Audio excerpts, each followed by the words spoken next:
Before I begin, I'm going to show you a picture. This picture is about an art installation in the Museum of Contemporary Art. There's my field research site that I conduct research on this project. This art installation is named Chromatic Fair. You can sense the falling bricks, human lives with drones, television installations with rotating patterns, and disturbing images about the loss of human lives. Behind all of these are these media headlines. So you might ask, what's the purpose of this? What's the meaning behind all of this? So clearly, the artist is trying to send a message about the superficiality of media to portray the loss of human lives and how headlines are so limited to portray the deep tragedy of loss. And this process of sending a message through the use of architecture is what I'm going to focus on today. What is an architecture? You may respond, well, it is a place for you to live, for you to work, for you to inhabit. Well, yeah, that's a technical definition of architecture, but that's not all of the meaning of architecture. Does architecture reflect a larger social meaning? Are they capable of telling a history? And they show the narrative of our culture or the evolution of our national identity? These are the questions I'm going to focus on talking about today. It is too distracting to focus on architecture in general in multiple countries, which is why I will focus my presentation on Latin America, especially Brazil and Chile. In the 1930s, there's the Brazilian Revolution, which ended the old Republic of Brazil and sparked a new wave of anti-Portuguese sentiments. As the revolution of Brazil starts to gain steam, there's an architect named Roberto Marques, which reflects this new national identity of Brazil in his special designs. One of his characteristics is the use of cubism, which emphasizes on the use of formal structures and geometrical patterns.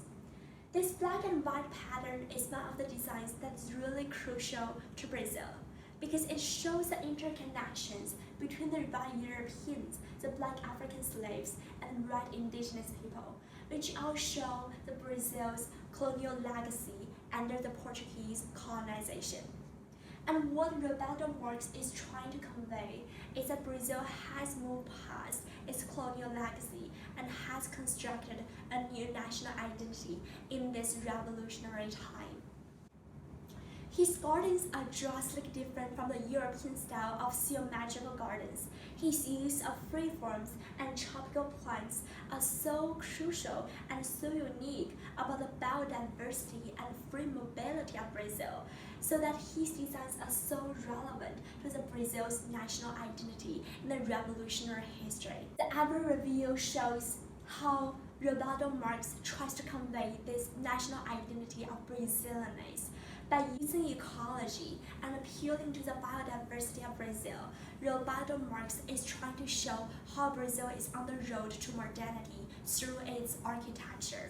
As Brazil moves forward in the age of globalization and urbanization, there's a construction of Brasilia, which is the capital of Brazil. This is the National Congress of Brazil in the 1960s. So with a new president and new push for industrialization and new plan named 50 Years of Progress in 5, Brazil devotes attention to its construction of the domestic part of Brazil. It has a kind of idealism to construct a national utopia, which is so embodied by the construction of Brasilia that we have to look at closely. Brasilia is not only the name of a city, it is also the name of a book. According to him, the whole use of originality are so striking and unprecedented that it mark a new feature of the modern architecture.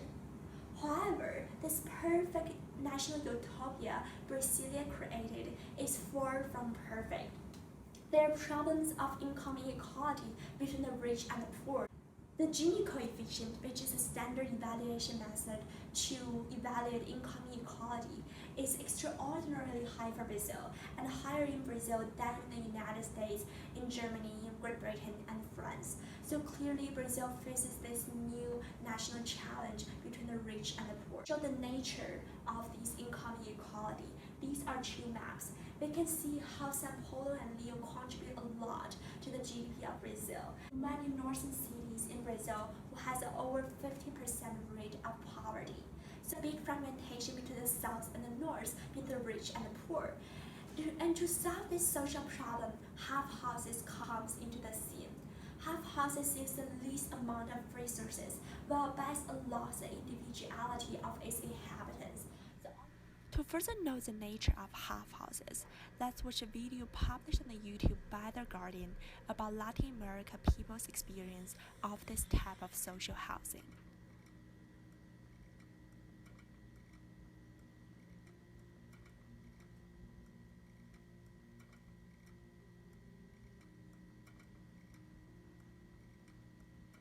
El terremoto a mí me regaló una casa, me quitó algunas cosas, afortunadamente ninguna persona, pero me ha regalado la oportunidad de crear mi casa.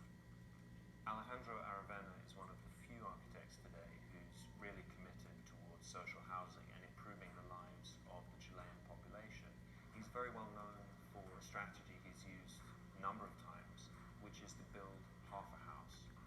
In the context of Chile, this gives people the opportunity to become homeowners in a way that they would never have access to normally. Este espacio donde estamos acá estaba totalmente vacío.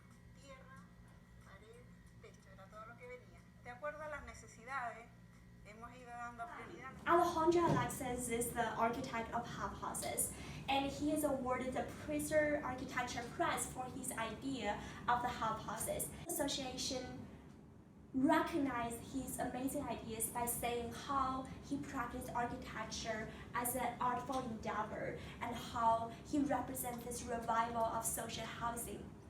So from this example, we can see how architecture can be solutions to social problems. Normally when we think of social problems, we think of politics, we think of laws, we think of legislations. But sometimes we can use the concept of space or architectures to provide solutions for problems like income inequality. And these two timelines further shows the significance of architecture. This is a timeline of the Brazilian history from the 1930s to the 21st century. And this is a timeline of architecture. So clearly we can see how these two timelines parallel with each other, and they represent how architecture can be interconnected with the history of Brazil. As we extend beyond architectures, it is also important to reflect and look at that, the environment where we all live in and share.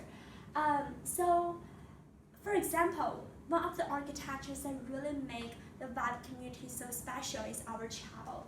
It is built by Thompson Vibe and his students in the 1950s. And one of the remarkable things about our chapel is that it is built brick by brick. And these bricks are mixed, shaped, and dried on campus in the 1950s. And it took them 5 years to complete the whole construction of chapel.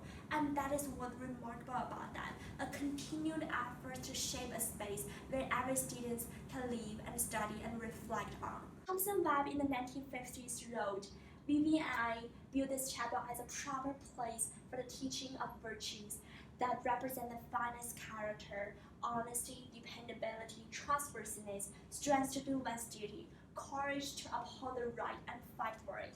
So clearly, Thompson Vibe is having this new idealism and vision of what a Vibe community will become. And by building the chapel, he is executing that kind of vision. And this is what really significant about architecture, is that they do bear a deeper social meaning. They can represent a new vision of a generation back in the 1950s, and they can also construct a very social fabric that defines all of us. And this is what I'm going to leave you today, which is how architecture can send a message and spread a consciousness across generations.